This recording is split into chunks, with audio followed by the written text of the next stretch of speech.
So I wanted a rack, but then I also wanted the handle holds, and I ended up making my own. They're good for camera mounts too. Hey guys, for me it's good morning. For you, it's whenever you see this, so probably later on tonight. We're gonna work on the Humpty Dumpty bike. That's what I'm calling it. As you can tell, Humpty Dumpty. Carbon fibre. This is what do you call it? This is from the previous owner, because I believe he smashed this up and wanted to fix it, and he's like, ooh, too much work. That's definitely from the previous owner, but I did get the blinkers in last night, and I just was too tired to do them. But they all look like this. The rear has the running lights for being red, and then when they go bright, when they turn, these switch over to amber, and then apparently they have a sequential one saying which way to go. The fronts are running lights white, and then they switch. So they have a switchback built into them to go, again, amber and then turn signal. It's still in the morning. I'm tired, okay, guys? Stop yelling at me. The reason why I'm making this video is because we have these. That was my knee. And they no longer fit with this. That's bloody loud. Oof. So we are going to make our own. And we're going to do that via cardboard. Oh, sorry, I forgot. The industry term is CAD, cardboard aided design. Basically, I'm going to make a little template for this. And my idea, because I want this to flow this way, so I'll probably follow this line-ish. And I want to make it all in one piece. And then I'll just copy it when I flip it over to that side. So they'll be asymmetrical. So you just flip it over, go to that side, and we're good. That's theory. So we're gonna put you into the tripod. Don't know why I say it like that. And that's a nice rack. Cardboard aided design. The beauty of AutoCAD, or as you heard, cardboard aided design, is you get to cut out your shape of whatever you want and kind of see in the real world how it's going to practically fit on your motorcycle or your car if you're working on a car. But in this case, it's a motorcycle. And what I'm trying to build here is two, like a left and a right, pillion handle holds. And also, the way I'm going to build it, it's going to work with my camera setup too. I can't wait to see how they turn out and if I'm going to need to change anything on the way. I also want to complement the curves of the bike and how the bike is set up so that they'll both complement each other. And then I also want them to be safe and secure. Maybe even add a little structural integrity or protection if the bike was to fall over. Alrighty guys, so we have found what we want after a couple of renditions of it. So you can see it mimics the bracket that's already there. Comes out this way. That way it has enough space for you to get your hands in here. Don't know how it's going to turn out once I get to work and build it. But I got the idea where this is going to be, where that's going to be. I may or may not. No, it looks pretty good. Yeah. So I'll just use that spacing there for that spacing over there. And then this one's just right there. So that looks like that's the winner. Winner, winner, chicken dinner. Gonna make this. It's the handle. Boss is like, better not be a gun. I'm like, seriously? Pew pew! Yoink.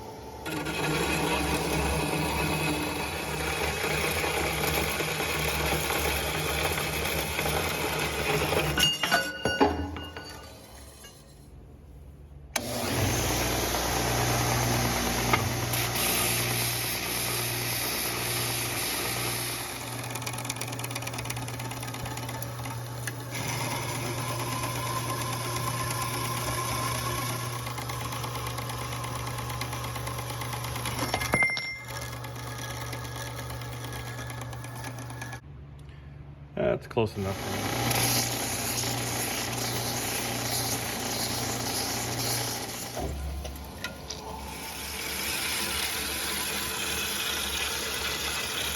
So that's a template. It did look like this before, but I didn't really like that. So I flipped it around and it'll go like that. So that's kind of matching. Still have to cut some metal out. So I want to cut this all out. So this is for the left side, and then you just flip this over, and theoretically it's the same as the right side. So, you know, it's coming, and I'm not sure if I want to center this, because I think that'll be cool. But that gives me more problems, because I'm not that good. Just kind of figuring it out as I go. Man, these guys make a mess. And let there be light.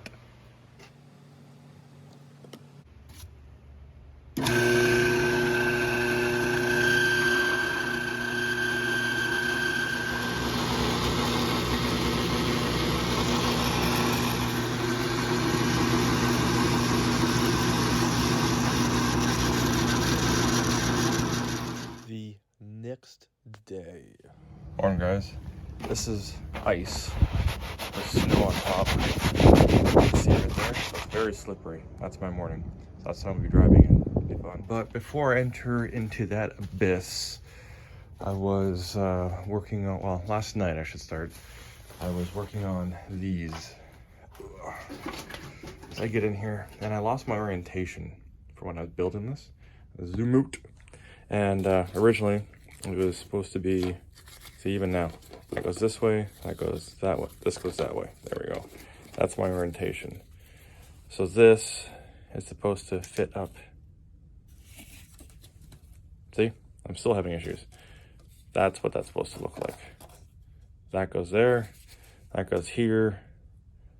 So I'm gonna reorientate that for my testing. That was the first one. So this is gonna be sitting like so. And that works. That's pretty awesome. So this is gonna be the handle hold and or camera hold. And then I made these, and then immediately after I started finishing them up and stuff, I just it's all rough and everything. I made that, and I'm like, that doesn't quite line up. Oh, dang it.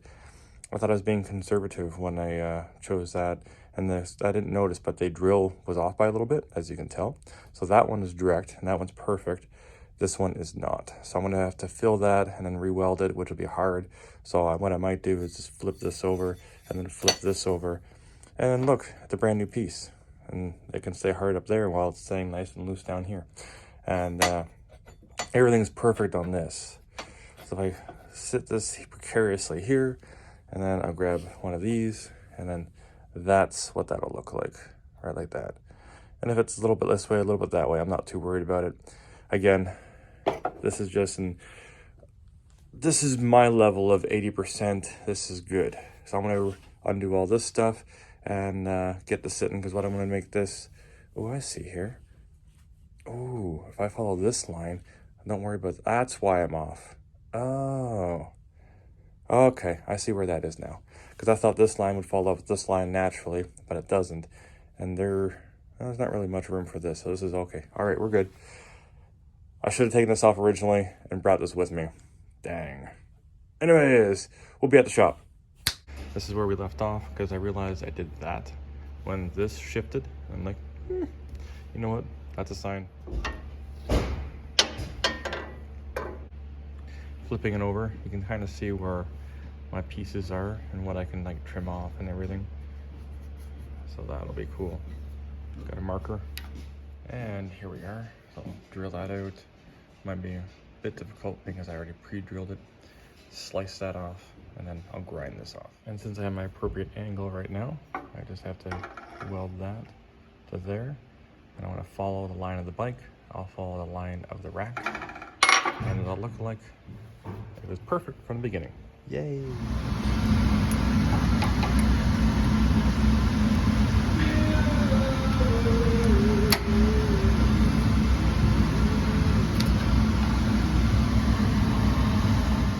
Several days later. Well, guys, it's been a couple days since I've been working on the Pillion grab handles, and as you can see, I'm missing a little bit of where that should be. So I'm off by, should have been another 1/4 inch this way, and that would have been bang on. This one looks to be way off. Yep, it's more. You can see that's where it's supposed to be. Circled it. This one, this is just so bad. But this one's also a little bit further that way. So I'm going to clean all this up. And I didn't weld this. I was actually given a little bit of heck. My buddy Lee, he's like, let the welders do the welding. And I'm like, but I can weld. He's like, I've seen your welding. You need a grinder. So he saw what I wanted to do. I don't know for sure where the cardboard tracer thing is. I guess it's thrown out. But this is his welding. And it's like pristine. Like, as the guys were saying, oh, it's like he laid dimes. This is MIG welding. But, you know, I let them have it. And this is a beautiful professional weld. Good root, good penetration. I wish I was that good. That being said, I have to fill these. It's just going to heat the metal, make it super hard, and then I have to drill it out. You can see where I need to drill it. And the same thing right about there, I did punch it, so it's kind of close. This one's actually needs to be a bit more this way. That all being said, I'm going to fix my issues. Now, this isn't my welder or welding helmet. This isn't my welder, but I have permission to use it. So I'm going to leave it nice and clean when I'm done, and we'll get this all right as rain. Apparently there's two welding helmets, so we're going to use the Pro Point because I don't know what that brand is, and that's from Princess Auto, basically your Harbor Freight of Canada. So this is our setup. I normally would put brass underneath here or something, but I'm just going to tack it in here, fill this over just lightly, flip it over, fill it over a little bit more, and then hopefully that's good enough for me to drill into it. I don't want to go too crazy because, well, there's a lot to be decided. Always check your welding helmet before you start welding, because the guy who had it before you may have switched it to grind, and you're about to blind yourself. I double checked all that, darkened everything, so hopefully Ty, my welder, won't be too upset with me for darkening his helmet because I never put the settings back. I'm a bad guy that way. Bad guy. Only bad guys do that. That being said, tacking everything and building the metal back worked out perfectly. So I have marked everything out. Here we go. You'll see right there, that's the mark. And you can tell exactly where the other mark is, where the steel is now hardened. And we're going to, if I get this set up, there we go, start the drilling. I really do enjoy these milling machines because you have all these accesses, up, down, left, right. It's pretty awesome. So I can get the drill bit exactly where I need it to be. And I start with a small 1/8, then I go up to, I think, 3/16 for the drill bit hole and whatnot, and then I chamfer it at the end of that with a much larger bit. That way there's no burrs or anything like that. Let's see how good these fit. As you can see, it was definitely a success, which means now that we have it fitting properly, we can trim off all the excess so it's a cookie cutter fit. As you can see, I got lots of work to do on this one, not so much here, so that was perfect. This one has barely anything, so I'm going to cut this, kind of, you know, grind that in there, do a little bit of trimming here, a little bit of trimming there, and then we're done. And we're done. They are complete. They look good. I'll flip these over. So that would sit right about there once I have it all tightened down. Same with this, right about there. They're gorgeous. Good little handle holds are for your cameras. Nice. And they should be black. And there you have it, guys. The handle holds, they're just fresh paint. You can see my fingerprints there, but I did that so they don't rust. And that'll sit on the bike, so this will be the rear of it. Lights and everything on either side. So fastener will sit right about here, and I have something to grip onto, or I have something to mount my camera to. So that's cool. Now, we might as well put them on the bike. Alrighty guys, we got this done, so we're going to install it now. And that's approximately where it'll go. Reinstalling the luggage rack was a bit problematic. It was kicking my butt a little bit, but that's alright. The fit and finish is exactly what I want, and you'll see that momentarily. So here we have our rack, our handle holds. Might need some adjustments, not sure about that. We're worried about that a little bit later. The seat fits nice and tight. Lots of room on either side. I guess that's normal.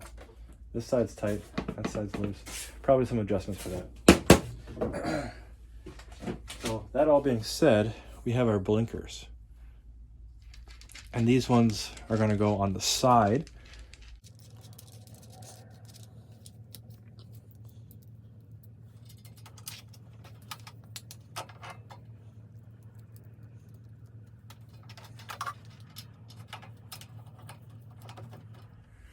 Handle holds, got your blinkers attached to the rack. Coming down here, license plate light, brake light, signals. It's gonna be awesome once it's wired. So if you have any questions, comments, concerns about this part of the build, leave them down below. I'll get back to you guys as soon as I can. Peace.